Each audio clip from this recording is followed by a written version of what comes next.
असहज महसूस होने लगता है, सबको उबाऊ होने लगता है। तो एक शब्द क्या है, सबको बांधे हुए रहता है। जो सबको बांधे रहता हो, जो सबको लेकर के चलता है, जो सब व्यवस्था को चलाता है, यह शब्द जुबान की बानी, तो उसको हम लोग भगवान न माने तो क्या माने। इसलिए जब भी बोले इस मुखारबिंद से जो भी निकले, सोचिए ये ब्रह्म का रूप है, ईश्वर का रूप है, उसको सोच समझ के बोले। और दूसरा, इस संसार में अन्न को हम कहते हैं ब्रह्म है, यानी कि ईश्वर। अन्न अगर हम नहीं खाएंगे तो हम जीवित नहीं रहेंगे, हम मर जाएंगे। तो अन्न चाहे गरीब हो अमीर हो, रोटी खाने वाला हो या मेरे जैसे भात पसंद करने वाला हो, यानी कि अन्न के रूप में कुछ ना कुछ खाएगा ही खाएगा, खाएगा तभी वो जीवित रहेगा। यानी कि अन्न क्या है, ब्रह्म का रूप है। इसलिए अन्न का एक छोटा दाना हो या फल हो, फूल हो, जो खाने के लिए ग्रहण करते हैं, जिससे ताकत आती हो, दूध हो, दही हो, मेवा हो, उसको कभी भी बर्बाद नहीं करना चाहिए। एक शब्द को कभी बर्बाद नहीं करना चाहिए और दूसरा कभी अन्न को बर्बाद नहीं करना चाहिए, क्योंकि दोनों जीवन बनाता है।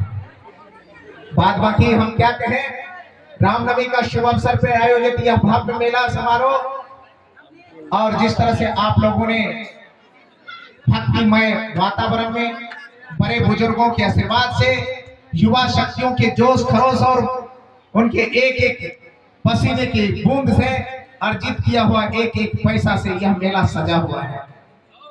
यह मेला सब लोगों के खून पसीना से सजा हुआ है। इसलिए एक दो चीज की मर्यादा को हम लोगों को भी रखनी चाहिए। कभी मंच से ऐसा उबाऊ नहीं होना चाहिए कि सामने वाले को खराब लग जाए, क्योंकि ये सबका उतना ही अधिकार है जितना हमारे माननीय मुखिया जी का हो, रंजन बाबू का हो, या सुखदेव बाबू सरपंच साहब का हो, कि जिला परिषद संतोष भैया का हो, या ब्यूटी जी समिति सदस्य हो, या जितने भी सम्मानित यहाँ के लोग हो, या पिंटू भैया पैक्स अध्यक्ष महोदय का हो, ये सबका हो, ये सबका है, उतना ही अधिकार है। किसी को ज्यादा हक जताने की जरूरत नहीं है। अगर ज्यादा हक जताते हैं तो सामने वाले को खलल होगा ही होगा। इस बात का ख्याल आपके अंदर में होना चाहिए। और मैं ये कहता हूँ, मैंने मेला उद्घाटन आप लोगों की दुआ से, आशीर्वाद से सैकड़ों जगह किया है। आपके आशीर्वाद से हमेशा जाता हूँ, प्रेम मोहब्बत हर जगह मिलता है। लेकिन एक बात तो जरूर कहता हूँ, ये भागवतपुर की धरती पर जिस तरह से लोगों का तांता लगा हुआ है और सब लोग प्रेम से, तभी से 1-1.5 घंटा से मुझे लगता है सब एक देख रहे हैं, प्रतीक्षा कर रहे हैं। एक तो मैं भी थोड़ा देर किया, मुझे लग रहा था कि थोड़ा देर हुआ, क्योंकि एक शादी में गया था। किनके शादी में थे हम लोग? शमशुल भाई की शादी, बेटी की शादी में थे, तो देर हो रही थी। हमारे अध्यक्ष महोदय हैं मनोज भैया, ये जो देखे मटन बनते हुए, तो इनसे रहा नहीं गया, इसमें देर था 1 घंटा। लेकिन हमारे मनोज भैया 70 कटैया के प्रखंड अध्यक्ष हैं। हम करेंगे भैया इसमें 1 घंटा देर है, अब चलिए वहाँ देर हो रही है, ये खरीदने में जल्दी भेज दे, 10 मिनट में भेज दे। भैया क्या कहे, हम फेरा में फंस गए। हम शुद्ध दूधाधारी वैष्णव आदमी है, और ये 4-5 आदमी जो है, इन लोगों को अब लाट टपक रहा था कि जब तक खाएंगे तब तक जाएंगे नहीं। तो वहाँ 1 घंटा देर हुई। जब यहाँ आए तो मुझे लगता है भले हुआ कि हम लोग उधर से खा पी करके नहीं आए, यहाँ देर थी काफी। इसलिए मेला न नाच के लिए होता है, न मेला ये सम्मान के लिए होता है, न मेला ये मूर्ति के लिए है, न मेला नाच तमाशा के लिए है। अगर हमारे दिल का मैल खत्म होकर के मेल नहीं हुआ, उस मेला का क्या मतलब? ऐसा लाखों करोड़ों का आयोजन किए और 2 दिन 3 दिन के बाद जब मेला खत्म होता है तो गुटबाजी हो रही है, चंदा को लेकर के, नाच तमाशा में धक्का मुक्की को लेकर के, मान सम्मान को लेकर के। मेरी बात क्यों नहीं मिला, मुझे मंच पे जगह क्यों नहीं मिला, कुर्सी मेरी क्यों नहीं लगी, मुझे एक माला क्यों नहीं पहनाया गया, फल्ला बाबू का नाम क्यों नहीं था, तो फिर वह मेला क्या मेला। जिस दिन अपने अंदर के मैल को खत्म कर दिए, मैल को साल भर में जो यह मैल जम जाता है हमारे विचारों पर, तन पे जो मैल जमता है उसको तो हम लोग बढ़िया बढ़िया साबुन से रगड़ रगड़ के धो देते हैं, लेकिन विचारों पे जो मैल जम जाता है, जाति का, धर्म का, मजहब का, लोभ का, लालच का, ईर्ष्या का, द्वेष का, काम का, क्रोध का, यह मैल जो अर्जित हो गया साल भर में, वह मैल को दूर मेला से किया जाता है। मेला में हमारे बड़े बुजुर्गों के द्वारा जो सानिध्य में युवा शक्ति मिलते हैं, जिनसे आपको साल भर में झगड़ा भी हुआ होगा, जिससे नफरत भी हुआ होगा, आप उसके यहाँ भी आप जाते हैं दरवाजे पे, सरपंच साहब जाते हैं या नहीं जाते हैं, कहते हैं चंदा काटे करो का, वो कहेगा नहीं देंगे, नहीं जाएंगे मेला, तब भी आप कहते हैं कि मेला आप जाइएगा, कैसे नहीं जाइएगा, हाथ जोड़ते हैं, मेला आपका भी है, 10 रुपया दीजिए, लेकिन चलिए ये आपका भी है, और हाथ पकड़ के मेला।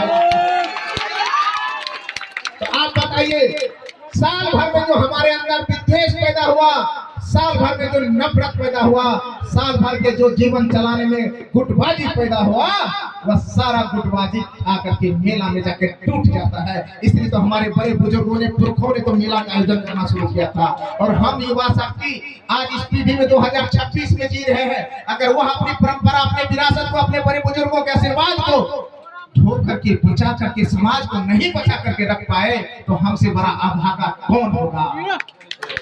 हम कितने अभागा होंगे कि हमारे पूर्वजों ने मेला का विरासत दिया, हमारे पूर्वजों ने अपने गांव में, समाज में नाई को, तेली को, जुल्हा को, मुसहर को, इस जाति को, उस जाति को, सबको बसा करके समाज में लेकर के चलने का काम किया। अगर हम जवान हुए तो नफरत पैदा करके, गुटबाजी करके, राजनीति के चक्कर में इसको दूर कर दिए, उसको दूर कर दिए, इससे नफरत कर दिए, उससे नफरत कर दिए, इसको मेला जाने से आने छोड़ दिए, उसको कर दिए, तो हमसे अभागा कौन होगा?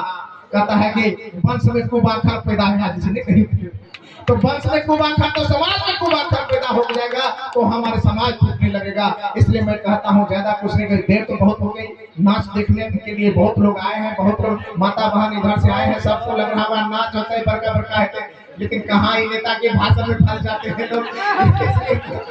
जो भी हो, आप सभी बड़े बुजुर्गों को चरण स्पर्श करते हैं, माता बहनों को भी चरण स्पर्श करें, चरण स्पर्श गोर लागे, सब नया बहन के गोर लागे छियो, सब बड़ बुजुर्गों के गोर लागे छिए, आ सबसे बड़ी कथा राम भगवान छे, तो ओकरो गोर लागे छे। बगल में राम भगवान के बगल में ककर मूर्ति छे, हनुमान जी के छे, ओकरो गोर लागे छे। बात कहबो, लक्ष्मण जी छे, ओकरो गोर लागे छे।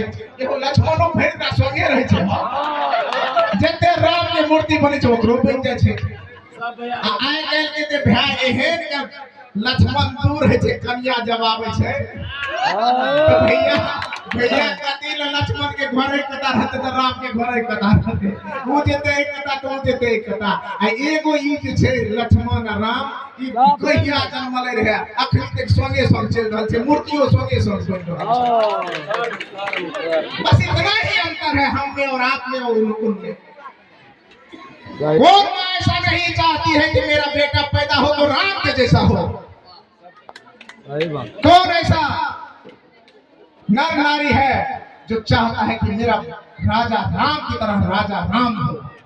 कौन नहीं चाहता है कि मेरा भाई राम की तरह मेरा भाई राम हो? लेकिन हम लोग एक दिन, इसलिए तो कहते हैं राम को हम लोग कहते हैं पुरुषोत्तम राम। पुरुषोत्तम राम मतलब पुरुषों में जो सर्वोत्तम है वैसा राम। तो इसलिए कहते हैं ज्यादा ना कुछ उनसे सीखना हो तो बस यही सोचिए, जब भाई भाई से झगड़ा होने लगे तो सोचिएगा एक राम की भाई था जिनके बीच में साजिश रचा गया सत्ता का, शक्ति के लिए, गद्दी के लिए। लेकिन भाई ने कहा मेरा भाई का हक है, हम खराव लेकर के जी लेंगे, लेकिन अपने भाई के कुर्सी पे नहीं बैठेंगे। तो ऐसे राम को हम लोग पूज रहे हैं जो अपने भाई के लिए जीता है, अपने भाई के लिए मरता हो। और हम लोग ऐसे राम के लिए जी रहे हैं, ऐसे राम की पूजा करते हैं जिन्होंने जनता की बात करने के लिए अपने परिवार तक को छोड़ दिया। ऐसे राजा राम की कल्पना करते हैं जिन्होंने सोचा मेरा सबसे बड़ा परिवार कौन है? यह समाज सबसे बड़ा परिवार है, राज मेरा सबसे बड़ा परिवार है, परिवार मेरा छोटा हो गया, ये बड़ा हो गया, इसलिए इतना बड़ा दिल हो गया। तो ऐसे राम को हम लोग पूछते हैं।